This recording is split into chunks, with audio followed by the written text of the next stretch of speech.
Hey there, I am back with a deck preview, and today we're going to be looking at Battle of the Gods from Nick and Max Rendall.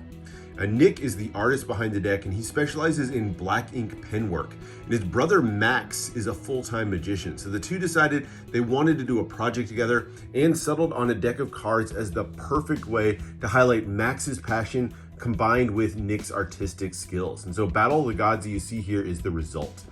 This is a prototype deck that the guys were kind enough to send me so that I could show it off on the channel. The deck is actually funding on Kickstarter as we speak. It's already hit its funding goal, but if you like what you see here, go check out the link in the description so you can consider backing it for yourself. Still a while to go to get yourself one of these decks of cards. But that's it, let's get into the deck, talk a little bit about the art, the inspiration behind it, and just see how the guys did with their first ever deck design. All right, so the deck itself is inspired by different cultures and different elements. Using the 4 different elements, kind of a common theme in a lot of decks of cards, but this one I think does a really great job in combining Nick's black ink pen style with those 4 different elements. And you can see that right away on the front of the tuck case. Now it's just done on a glossy finish tuck case, and they stuck with really minimal colors because all of Nick's work is really sort of monochromatic. It really is just black and white. So they added in little pops of red, and you can really see how that stands out here. But the design on the front really pays homage to the 4 different elements in one sort of collage. You have air at the top with the clouds, the flames, that one pop of red in the middle, and then the flowers representing earth and the waves at the bottom for water. It's a really nicely done design, kind of reminiscent of like tribal tattoos or something like that. I like the artwork on this one. I think it really stands out, especially considering they used really minimal colors on this one overall. A very similar design is sort of repeated on the back of the tuck case. And then around the edges, you'll see the first hint of the different cultures that come into the deck. On each side, you'll see characters of a different type, and they spell out some words on it as well. So this over here on the spade side, these are Norse or Anglo-Saxon runes that are used in like Norse culture. And if you translate the letters here, it reads Rendall, obviously for Nick and Max Rendall. On the top here, Greek characters that spell magic. On the side here, these are Egyptian hieroglyphics that spell out playing. And then on the bottom, you have what's called Celtic Ogham, I think is what they're called, that kind of slash style of writing. And this one reads cards. So reading around it, you have Rendall, magic, playing, cards, which I think is kind of a cool touch, paying homage to the 4 different suits around the side. Now, unfortunately, with the final deck, USPCC has a requirement basically that one side of the tuck, usually the bottom, features the barcode. And so they had to take the hieroglyphics portion out of it. So when you get the final deck, it's just gonna say Rendall Magic cards on 3 sides. Still cool, but unfortunately they couldn't fit all 4 of the different cultures in there. But that is the tuck case. Finishes out with a little tuck seal here with Max's logo as the design on that simple tuck seal. And opening up the inner flap, more of those little designs. Again, you really get that tribal tattoo vibe. And then the M and the N on the inner flap for Max and Nick. So that's the tuck case. Really like the look of it overall. I like that there's not too many words on it. It's not overwhelmed with copy and just really kind of lets that art shine through.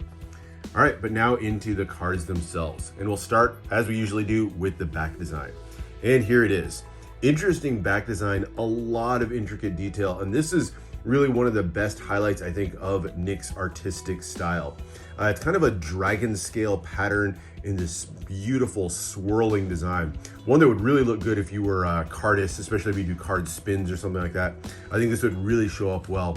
It has a really kind of thick poker border around the edge and really no color on it. It's just black and white. All kind of interesting how much texture and depth he's able to create with just the monochromatic theme. Now, a couple of things I wish would have been changed about this one. I wish it had a thinner border or even a borderless design. I think would have looked really cool with this. And even small pops of color, little bits of red that you'll see kind of used throughout the deck, I think really would have helped bring this to life even more. The design is kind of reminiscent, if you've seen Randy Butterfield's Draconian cards, it definitely has that same kind of vibe to it. He does the same swirling pattern with this sort of dragon scales. It's a cool design. But I think one that could have been enhanced by changing up that border a little bit. One thing I really would have loved to have changed, along with a little pop of color. But still, a lot of skill and intricacy went into the artwork on this one. I'm really digging Nick's style on this one. All right, now into the faces of the cards, and we'll start with the 4 jokers. And the 4 jokers are where we're going to get our first look at the cultures and the elements and how they relate to the 4 different suits of the deck. You get a little peek of that in the 4 jokers. All of them beautiful hand-drawn artwork, and each one is sort of tied to one of the 4 suits and by extension one of the 4 cultures. So taking a look here at the first one, you have the spades. Spades are inspired by both water and the Norse Vikings, and so you get an image of the longboat here surrounded by the waves. I love how he's able to kind of tie the element of water to the culture that he chose. So Norse, they were famed sailors, and so very fitting to use for water. And on each one, you'll see the runes at the bottom has kind of a roughly playing card related saying of some sort. So this one is, cards are war disguised as sport, if you translate that using an Anglo-Saxon alphabet. So very cool joker. The joker or the jester images in the corner don't necessarily fit well with the culture, but they do add a little pop of color on these as well. Going to the second joker, we go to the diamond suit, which is inspired by Egyptian mythology and fire. Again, really fitting with Egypt being kind of in the middle of the hot Sahara desert. And then you have the hieroglyphics at the bottom that read, cards can cloud man's mind or dominate them. All right, the next culture, you can see Stonehenge there in the center. And of course, this one's going to be inspired by Celtic mythology. The Celts were famous for their worship of nature and of the land, and so very nice fit for the land element, the druids and things like that. And then at the bottom, remember that Celtic Ogham writing that we saw before, and that's what you see down here. And it reads roughly, dealer's lust, gambler's luck. And then the final one, inspired by the element of air. And so you have Mount Olympus up in the sky here with the clouds surrounding it. Mount Olympus, obviously the famous seat of the gods in my favorite mythology, Greek mythology. And the Greek lettering down here at the bottom reads, trust everyone, but always cut the cards. So great tributes in the 4 jokers. Great way to tie together both the elements and the cultures together, and some kind of fun hand-drawn artwork on these as well. All right, now we get into the aces and number cards. So the aces are more just sort of in keeping with the number cards. So we're not going to look at the aces separately, but each one of them features large pips in the center, lots of ornamentation, and a really uniquely styled pip and index in the corner. And overall, as you go through the number cards, these are really some of the highlights of the deck overall. I love how these look. I love how unique they are. You know, rather than doing the classic pips in the center, they all have a large number and then the pip, and then all that empty space is filled in with little sketches that represent the element in question. So the spades inspired by water, you'll see the waves surrounding all that extra space there. These pips to me just look amazing. I love the artwork on these. I love how unique and dynamic these look. And it's amazing how much it's able to achieve with minimal color usage overall.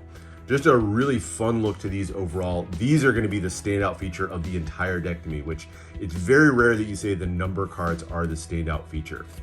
But as you go to the diamonds, now we're going to the element of fire, and so you'll see flames sketched into the middle there. So there's your diamond pips. And then into clubs, which represent the element of earth or land. And so the flowers and the leaves there and the vines growing through the middle. Just a really great look to these overall. Lots of intricate work on here. And then finally are the hearts, which represent the element of sky, and so puffs of clouds just sort of filling in that space. Really great number cards. I think, like I said, the standout part of this entire deck for me. Really like what they did there. All right, so we've talked a lot about the elements, we've talked a little bit about the cultures, and so as you might expect, the court cards are going to follow those same cultures and feature some of the gods of those different cultures. And so we'll talk a little bit about those as we go through each one. They all feature beautiful, again, hand-drawn, one-way courts, and just a really strong look to the courts overall. Nick's a really talented artist, and you can really see it come through on these. And I love that he kept it kind of a hand-drawn style instead of an overly refined style. I think it just kind of gives it some extra flavor. All right, so talking about the first one here, we're going to talk about the Norse gods. And can't mention Norse gods without perhaps the most famous of them all. The Jack of Spades features Thor. And so there's Thor on there. His winged helmet, which from the comic books is going to be very familiar if you've seen that. The lightning behind him. Thor was, of course, the god of thunder, associated with strength and storms, and so fitting to have the storm behind him and those waves all around him. And then the top here, you'll see those runes that read out roughly Thor. Now, interestingly, and I wish they'd gone a different direction, these are actually just literally the letters Thor as runes. So if you went into an Anglo-Saxon alphabet and looked up what's the rune for T and H and O and R, that's what you get, as opposed to doing an actual translation of the word Thor, or how it would have been written at that time. But still cool to see the runes there. They have a really kind of unique look to them overall. All right, so then we get to the Queen of Spades. This is Freya, one of the most renowned goddesses, and she was the goddess of love and fertility. Another very cool one. And the King of Spades is, of course, Odin, the All-Father, the mightiest of the gods, the supreme god in all of Norse mythology. So there's Odin with his sword at his side there. All right, then we turn to the diamonds, and the diamonds are a tribute to Egyptian mythology. So with the Jack of Diamonds, we start with Anubis, the god of the dead, known with that jackal head there, and that very strong look, the staff at his side. And then, of course, with the element of fire, you have the flames rising all around him. And now we get the hieroglyphics representing his name up there. So that's Anubis up there at the top. And then the Queen of Diamonds, we have Isis, the goddess of healing and magic. Her name written there down the side, that beautiful winged goddess. I really like the look of this one. This is one of my favorite of the court cards. Just that unique pose that she's in, I think really kind of stands out. And then finally, the King of Diamonds. This is Horus, the falcon god. One of the most notable gods in all of Egyptian culture. I love the animal heads and masks and headdresses and things like that. Always just really stand out about Egyptian culture, and it's really well illustrated here. All right, now we go to the clubs, and now we're in Celtic mythology, which this wasn't anything I knew quite as much about, so I had to do a little bit of research to find out about these characters. But the first one here, I believe this is Cernunnos, is the antlered god who represented nature. Very fitting, the ties to land, and very notable in Celtic culture overall. So you see that beautiful antlered headdress or antlered head there, staff at his side, and then the beautiful flowers all around. And then I really like the look of that Celtic Ogham writing around the side as well. I think that's really cool. All right, then the Queen of Clubs, one of the most noted female characters in Celtic mythology. This is the Morrigan, usually associated with fate and war, and often appearing as a crow. And so you can see the crow there on her shoulder. It kind of has that very creepy look, almost like a skeletal look to her there. But that's a really cool one. And then finally, the King of Clubs. This is the Dagda, who's a father figure, a king, arguably the most powerful and prominent of the Celtic gods. And he usually had a magical, it was usually depicted as like a club or a mace. Here you have a big giant club slung over his shoulder there. So there's the Dagda. And then finally, my favorite of all of the cultures, this is Greek mythology represented on the hearts. The clouds there around are reminiscent of the element of air that was sort of tied to the hearts in this one. And we start out with the Jack of Hearts. This is Athena, the goddess of wisdom and war. And so you can see her there with her shield, her helmet, and spear at her side. All right, the Queen of Hearts. You might expect that the Queen of Hearts would have been Hera because she was the queen of the gods in Greek mythology, but instead, especially since it was the heart element, they decided to go with Aphrodite, the goddess of beauty and love.